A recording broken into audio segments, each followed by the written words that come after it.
नमस्कार, जय श्री कृष्ण। मां या करिश्मा पेसवाणी है मुंहिंजे चैनल के यानी कृष्ण कृपा केवलम में तव्हां सभिनीनि जो स्वागत आहे। तव्हांजो पंहिंजो चैनल जिते तव्हां ॿुधंदा आहियो सिंधी कथाऊं, ॾिण वार, ॿी सभु जानकारियूं पंहिंजी मिठड़ी ॿोली सिंधी में।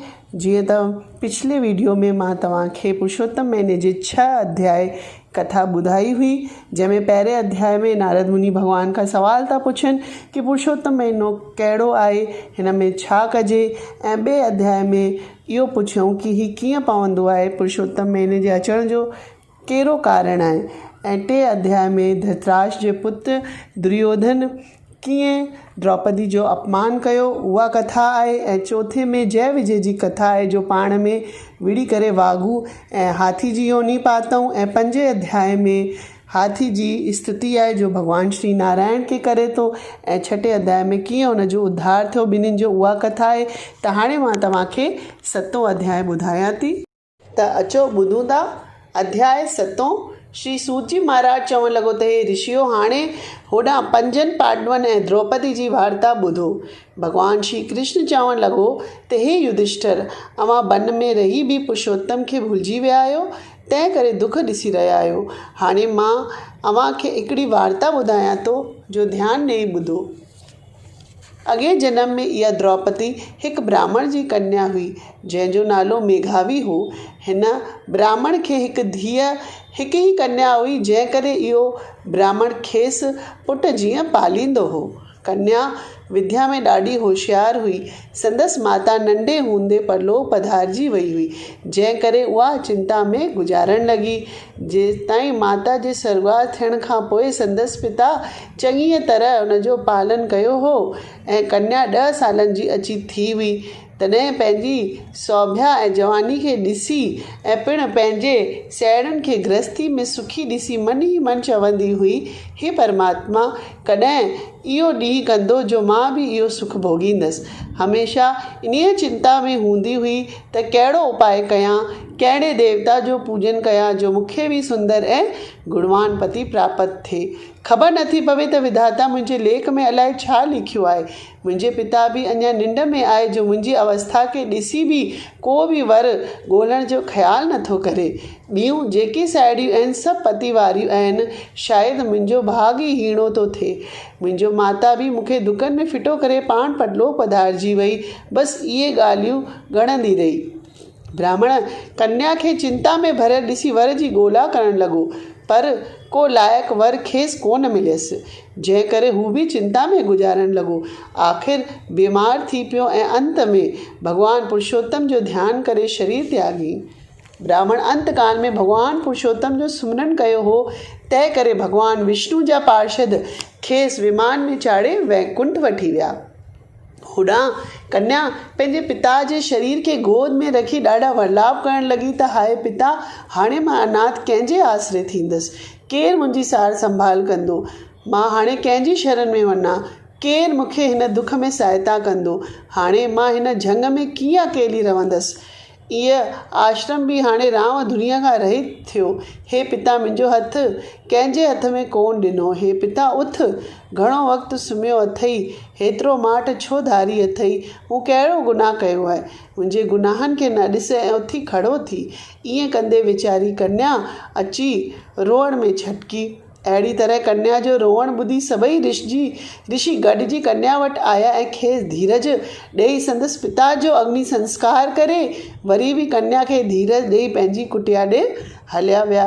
कन्या नेठि पाण संभालियो ऐं घर जी सॼी सामग्री विकिणे पंहिंजे पिता जे उद्धार लाइ किया कर्म कई। हाणे उहा अकेली वन में गुज़ारणु लॻी। अध्याय 8। श्री कृष्ण भॻवानु चवण लॻो त हे युधिष्ठिर, हिन कन्या खे वन में गुज़ारींदे केतिरो ई वक़्तु गुज़री वियो, पर पंहिंजे पिता जी यादगिरी हर घड़ीअ पे हिन खे सताईंदी हुई। हिनीअ चिंता में ॾाढी ॻड़ी वई।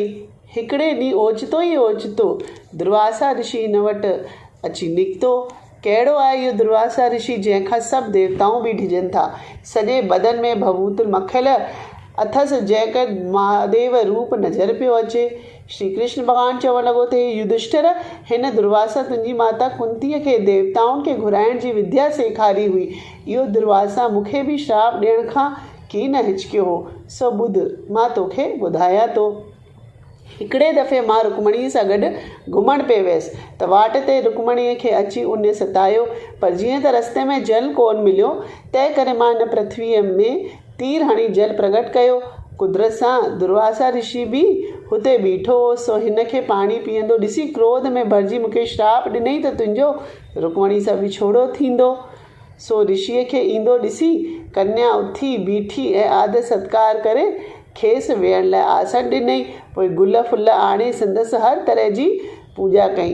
तंहिंखां पोइ कन्या ऋषि खे चवणु लॻी त हे ऋषिराज, अॼु मुंहिंजा पुण्य जन्म जा पाप खुलिया आहिनि जो तव्हां जहिड़े संत मुंहिंजी कुटिया में पेर पातो आहे।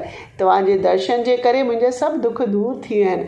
अॼु मां पंहिंजा वॾा भाग थी सम्झां। दुर्वासा ऋषि कन्या जे मुख मां अहिड़ा वचन ॿुधी चवणु लॻो त हे पुत्री, मां तीर्थ यात्रा कंदो तुंहिंजे जस ॿुधी हिते अची निकितो आहियां। मां तुंहिंजी सेवा सां ॾाढो प्रसन्न आहियां। हाणे घुर जेको घुरनो अथई। तंहिं ते कन्या चवणु लॻी त हे ऋषि, मुंहिंजो को बि संभालंदड़ कोन्हे। मुंहिंजा माता पिता जो स्वर्गवास थी वियो आहे। मूंखे न त भाउ आहे न ई भेण आहे ऐं माता पिता जे वियोग में मां ॻरी कंडा थी वई आहियां। हाणे मूंखे कुझु बि मिठो नथो लॻे। ही सारो संसार सुनो थो लॻे। नज़र थो अचे मुंहिंजे पिता बि मुंहिंजी वर जी ॻोल्हा में चिंता में गुज़ारियो, पर अञा ताईं लाइक़ु वर न मिलियसि। हाणे मां शरीर मां बि कक थी मरण लाइ तयारु वेठी आहियां। हे ऋषिराज, मां तव्हांजी शरण आहियां।